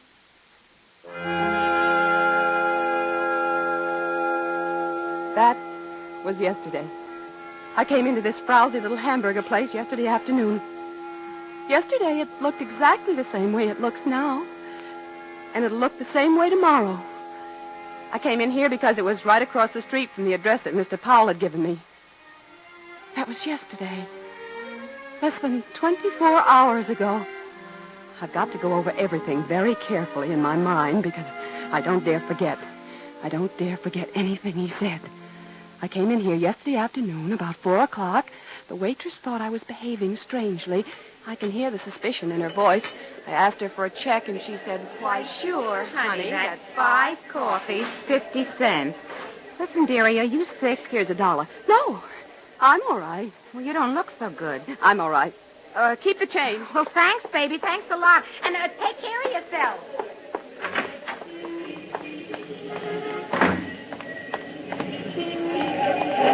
Hey, lady, you want to get killed?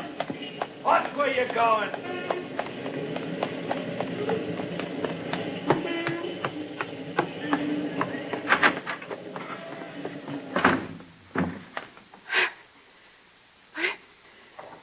It's so dirty. So horrible. Dear God. Whatever this is, give me the strength to be. Give me the strength to take it. Please, God. Please. I can't go on. What would make him hide in this dirty, horrible house?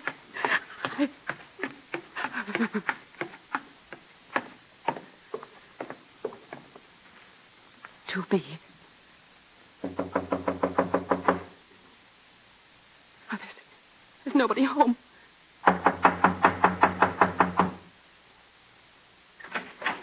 Clint? Clinton! Clint! Let me in! Let me in, I tell you! Clinton! Dear God, help me. Help me understand this. Help me. Oh, please.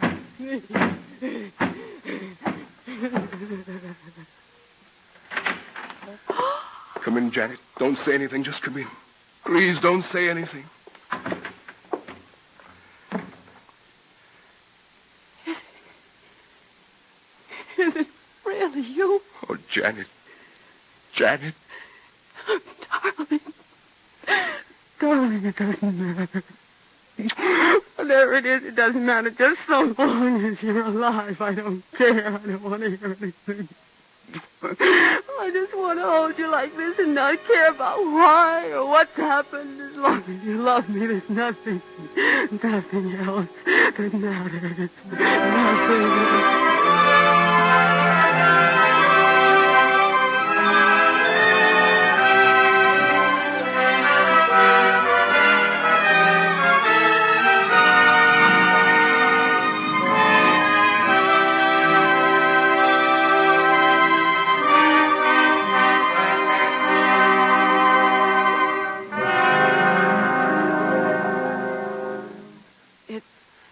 It's morning, Clint. Yes. We've got to talk about it now. Yes. You've got to tell me. I know. I'm waiting. Janet, I can't tell you. Clint, listen. There's absolutely nothing you can't tell me. I'm your wife. I love you. I love you so much that I'd forgive anything. There isn't anything you could have done that I wouldn't forgive. There's no crime, no wickedness, no nothing that I... But you've got to tell me. If we're ever to have any life together again, you've got to tell me why you let me think you were dead for 5 years. We're not going to have any life together. You're sick. That's it. You're sick. No. Darling, you've been through something. You need rest. Rest and a good food and a good bed and me. You need me. No. You know. Well, is there some sort of secret mission that you're on? No. Well, has it something to do with the war? No. Yes. Well, then tell me. I can't tell. Darling, please don't torture yourself. Whatever it is, I can take it. I'm not afraid. I'll look after you. I want you to come home with me now, away from this dreadful dark apartment. I'm not going home with you, Janet. You're what? This is my last day here. I may have to leave at any minute. Oh, I just can't understand anything If I you tell say. you, it'll be much worse. Well, nothing could be worse than this. Nothing. Not knowing what's behind this fantastic, Don't make incredible me tell thing. you. I demand that you tell me. You've got to tell me. Can't you understand that if you go on like this, I'll go crazy. I'll lose my mind. When I saw you that day in the bus, I should have left New York and gone away. I knew you'd try to find me. I knew it would be like Stop this. it. I knew Stop it would only it. upset you. There's nothing in the world. It. Now, tell me. It happened in Cairo. I was on leave, 48-hour pass. A taxi I'd hired for the day ran over an old man. He was a funny, tiny, wizened old man. A beggar, an Egyptian. He didn't seem to be hurt very much, but he was so old that I made him come back to my hotel and lie down for a bit. He was very clean, but so old that his bones were like little bits of stick. I made him lie down in my bed for a few minutes. I gave him a sip of wine. Then he closed his eyes for about 10 minutes. Then opened them, looked up at me, and told me he was dying. He seemed glad. His whole face lit up, as though it were the most tremendous relief. He told me not to be worried, not to try to help him, that he was very old and quite ready to die. Then he reached into his clothes and handed me this. What is it? It's the Lauder. The what? The Lauder. It's a little wheelbarrow made of the finest gold. A tiny little golden wheelbarrow. And the green stone inside it is an emerald. He said it would be of no use to anybody but me. I didn't understand what he meant. He said I'd been picked. Picked? Chosen. I asked him what he meant, but he wouldn't say. He told me the Lauder brought good luck and bad luck. He said if I held it over my heart and wished that I'd get my wish. Then he sort of breathed once and I can't go on. I can't. Janet, please don't make me. Yes, please. Well, in just a few seconds, there was nothing left. Nothing but a thin, fine, silvery powder. He just disintegrated in front of my very eyes. To dust. Dry, fine, gray. Dust as old as forever. Like pumice powder. I didn't know what to do. I called the manager, but he wouldn't believe that anybody had just died in my bed. There was nothing there. Just half a cupful of dust. Dry, white dust. And then? I went on with my leave. I was a little shaken, so I went out and got drunk. The next night, I reported back to camp. I blurted out the story in the mess one night. I passed the Halder around, and everybody wished. Some wished for money, some for girls, some for... Of course, nothing happened. Did you expect something would? No. Not really. I don't know. Then what? Then I took it and wished that you were standing in front of me. Everybody laughed. We knew there was nothing in it. Nobody believed the story. I certainly didn't. I felt sort of sheepish. That night, I went to bed. I got the Halder out and looked at it again. It sort of fascinated me. I began to imagine all sorts of wishes I could make. I wished that I could be made invisible, that I could move my body from one place to another instantly. Silly, daydreaming kid stuff. Clinton, please come home. You're not well. You're Let sick. me finish. Days passed. By January, this was 1943. The advance in Tunisia was stalled. German dive bombers were continuously in action. It was a time of horror and death, and all through those terrible days, the feeling gradually came over me that the Halder would, well, sometime when I was in desperate trouble, that it would help me. This feeling became very strong. I can't describe it, but it was very strong. One night, with 10 men, I was ambushed in a small mountain pass. We knew that it was the end. We knew we would all be killed. It was literally raining death. And I suddenly became terrified. I'd always been nervous in action, but never before had I lost control of myself. There were German planes everywhere. I stood up, screamed at them. Screamed at the world. I wished for just 1 month. I begged for a month. If I have to die, give me a month. Just 1 month. Any time in 5 years and 10 years. But a month. Give me back a month to see my wife again. Clinton, darling, please come home. You're so sick. You're so terribly sick. Janet, you may not believe this. I got my wish. I was instantly killed that night. Instantly killed. Yet I'm here with you. In this room. Don't you understand? I got my wish. And I'm leaving. I've got to leave.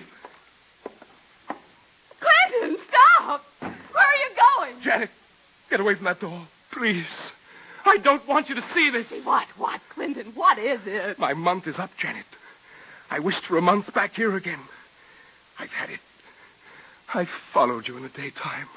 I've watched you and seen you. But there was no use my coming back into your life. You'd made the adjustment. You were settled. You were happy. I've never been happy without you. Never, Clinton. Please come home. Janet, get away from that door. This is a nightmare. It isn't happening. Janet, I...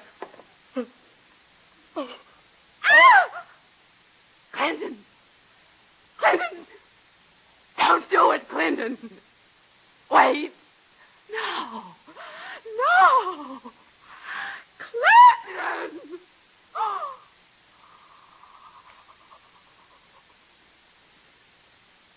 Dust. Just thin gray. Silvery.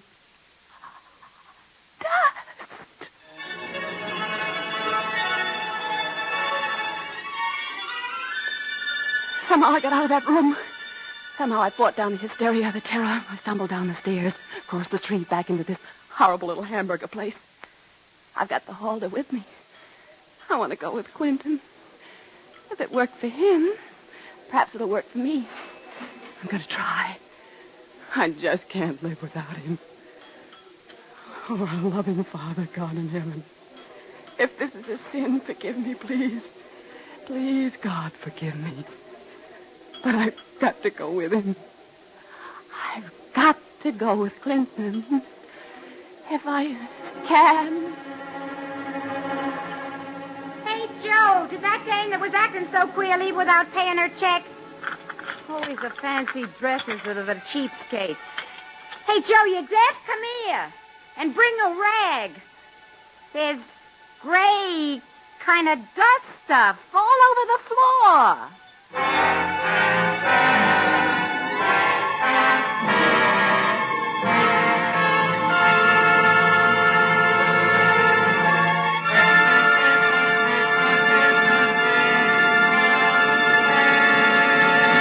You have just heard Strange Identity, an original radio drama written and directed by Harry W. Junkin. Jan Miner starred in the difficult role of Janet Wood. Clinton was Bernard Grant. Other players were Ethel Everett and Lyle Sudrow. The music was composed by Dr. Roy Shield and conducted by Joseph Gorner.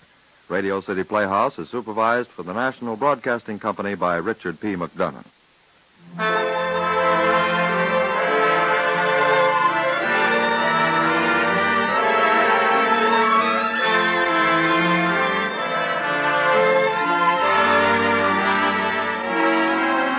This is Harry Junkin again. Next week, Radio City Playhouse will not be heard.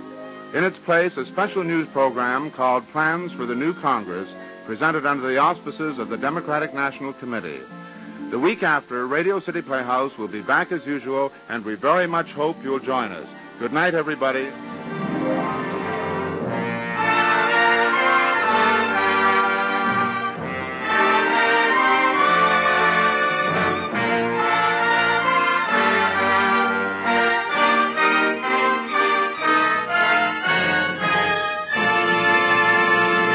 NBC, the National Broadcasting Company.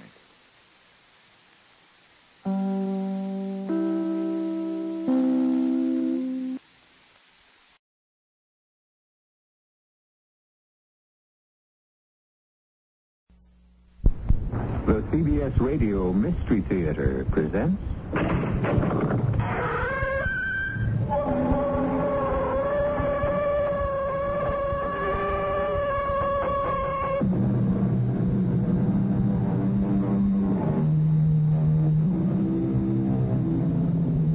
Come in. Welcome. I'm E.G. Marshall. They say Mark Twain was America's greatest humorist. And that's probably true because he was one of the most serious men ever to be born in this country. To Mark Twain, laughter and tragedy were two sides of the same coin. And most of the time, the coin was counterfeit, which in itself is the great joke life plays on most of us. And since life is a jest which ends in a mystery, we are privileged to present one of Mark Twain's greatest mystic fantasies. You can save him. They all think he stole the money. But it isn't true. You can think of everything. Think of something now. Something. Help me. Call another witness. There are no witnesses. All we have is his own word that he didn't steal the money. You do have a witness. Who? The money. The money? What kind of witness is that? What can money do for him? You know the old saying, money talks.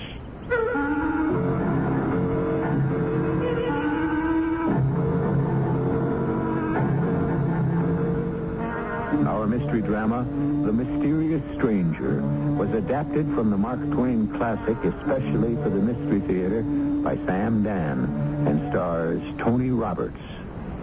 I'll be back shortly with Act One.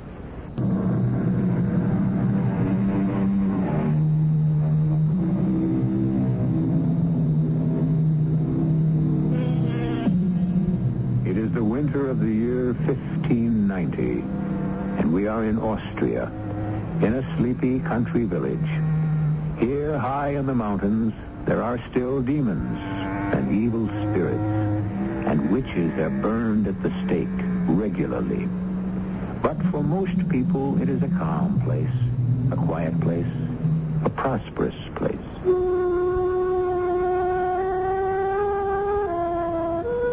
My name is Theodore Fisher.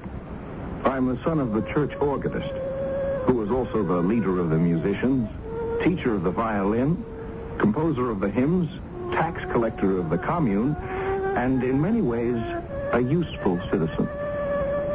I am not useful at all. I have been away to the university in Vienna where I became a lawyer. There isn't much opportunity to practice law here. The priest settles all the religious disputes, and the astrologer, I'll explain more about him later, settles everything else.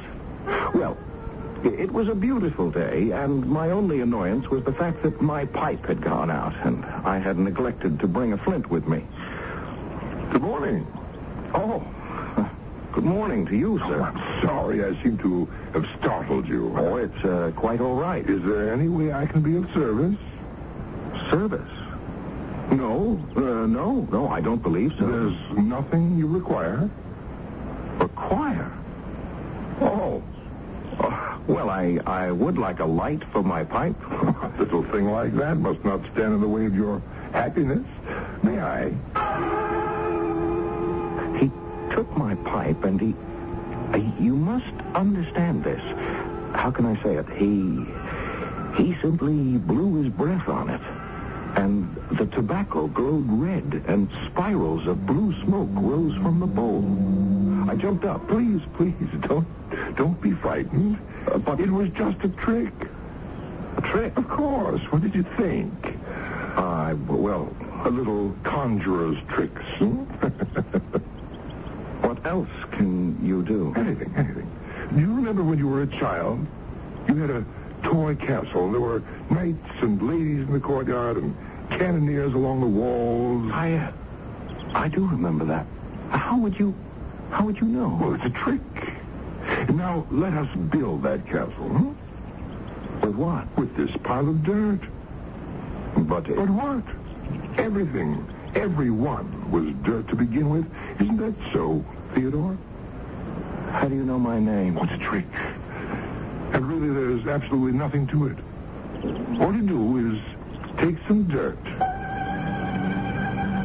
All he did was take some dirt, and before you knew it, he made a crowd of little men and little women, each no bigger than your little finger, and they all went diligently to work as they cleared a space of a couple of yards and began to build a cunning little castle.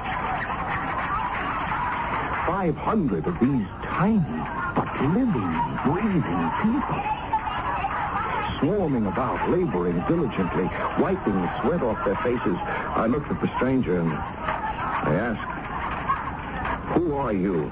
"An angel." "Of course. An angel. Who else? Do you have a name?" "Well, certainly. Satan." "Satan?" "Why do you seem so distressed?" Satan. Well, that's his name, you know. Yes, I know. He's my uncle. But you said you were an angel. Well, surely you remember he was an angel once himself. Yes, I didn't think of that. Before the fall. But he was blameless. Would it be rude if I asked? No, it wouldn't be rude, and I should forgive you even if it were. Yes, I have. I've seen him millions of times since I was just a little child, hardly 1,000 years old. I was his favorite. 1,000 years old? I'm about 16,000 years old by now. That is the way you count time. 16,000 years old? You must have seen... Oh, I've seen it all. I saw Adam created and Abel murdered. I saw Samson surge against the pillars and bring down ruin and death. What haven't I seen? The castle is finished. There. How do you like it? How could anyone help but like it? It's perfect. These people are actually human. It's another world. Someone fired a pistol. No, it's thunder. Thunder? But there isn't a cloud in the sky. Oh, not in yours, but in theirs. See how the sky above the castle becomes dark and terrible. The thunder, the lightning. People. Poor little people. They're terrified. You're killing them. They'll all be dead. Look. The earth is opening under their feet.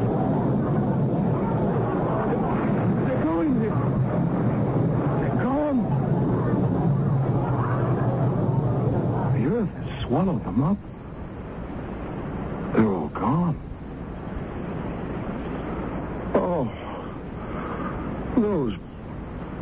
those poor people. Oh, don't weep for them. They're of no value. But they were living creatures. It's no matter. We can make plenty more. Shall I? No. You'll only destroy them again. Oh, that's the history of the world, isn't it? Well, good morning, Theodore. Oh, you startled me, Uncle Peter. How could I startle anyone? I didn't see you coming. Were you busy with great thoughts? Oh, no. I was merely talking to this... Well, there was someone here just a moment ago. Oh, yes, my boy. I know it affects me, too. I keep seeing people who aren't there myself.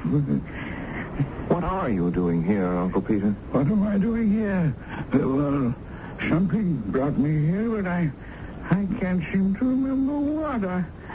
I'm not myself these troubled days. I'm not myself. Well, good day, Master Theodore. Now, as I was saying, where did you go? I merely made myself invisible. Yes, but you should talk to Uncle Peter. He's not dull and ignorant like I am. And besides, he has a beautiful niece, huh? Margaret. Satan. Could you help them? Help them? Uncle Peter. That's what I called him. But he used to be Father Peter. I know, a priest. You know? Yes, until he was accused of some heresy. It was the astrologer. Why is everyone so afraid of the astrologer? Now, what was the heresy he accused Uncle Peter of? It doesn't matter. It was enough to be accused by the astrologer. I see. You see, folks have nothing to do with Uncle Peter these days, and he and Margaret are about to starve. And you want me to help, huh? Please. All he needs is a little money to pay the rent on his cottage. Buy some food. He might not thank me for it. You might not thank me for it. I try to help him and Margaret, but they're too proud. Wouldn't it be easy for you to have him find, yes, just find some money? It could be dangerous. Why? Well, because it could change the entire course of his life. Yes, but that's exactly what he needs, to have the present course of his life changed. Every man's life consists of links in a chain. Each link is an act. It has its proper place in the chain. Remove one link, and the entire future becomes different. But I've been trying to tell you, he needs another future. Oh, you have a great deal to learn. I shall see you again. Where are you going? I have an errand to perform. You won't help, Uncle Peter. Well, I'm not sure you'll consider it help, but we shall see what we shall see. And he was gone. As suddenly, as unaccountably as he had appeared. A mysterious stranger had vanished. Was it a dream? My imagination? No. In the first place, I am not a dreamy person. Second, it was too real, too vivid. And when I was still debating the matter in my mind, I became aware of Uncle Peter. I remember now, Theodore. What do you remember, Uncle Peter? Why, I have come here. Yes, I lost my purse. There wasn't much in it, but a very little is a great deal to me, for it was all I had. Have you seen it, my lost purse? No, Uncle Peter, but I shall be happy to help you look. That is what I was going to ask you. But it won't be necessary. Here it is. But yes. But what, Uncle Peter? It's mine, and yet it isn't mine. I'm afraid I don't understand. Oh, the purse is mine, yes, clearly mine, but not the contents. This is fat. Mine was flat. This is heavy. Mine was light. Look. I looked, and I listened. I could hear the jingle of coins, gold coins. And then I saw them, as Uncle Peter knelt on the grass and carefully poured the coins on the ground. There were hundreds of them. I'd never seen so many gold coins in my life. Such bright, shining gold coins. It almost hurt my eyes to look at them. They were so bright, so new, so freshly minted. Who has been here? Why? No, you must not lie to me, Theodore. Has anyone been here? Not a human being, Uncle Peter. I don't understand. I know you're telling me the truth. It's the money. It comes to over 1,100 ducats. Oh, dear, if it were only mine. But it is yours, Uncle Peter, every single piece. No. Only 4 ducats are mine. That's all that were in the purse when I lost it. The rest, yeah, and I do need them so badly. Yeah. No, the fact is this money is not mine. But the money is in your purse. I cannot account for it unless some enemy. Yes, it's a trap. Oh, but Uncle Peter, with the exception of the astrologer, you don't have a real enemy in the village. Nor does Margaret. No, it must be a trap. I must have an enemy. Do you have an enemy rich enough to chance 1,100 ducats just to do you a mean turn? Well, Of course not. It's yours. Every bit of it. Didn't you pray for help? Yes. Well, isn't this help? Yes, I'll take it. And I shall do good things with it. And I'm sure everything will be all right. Of course, Uncle Peter. Everything will have to be all right.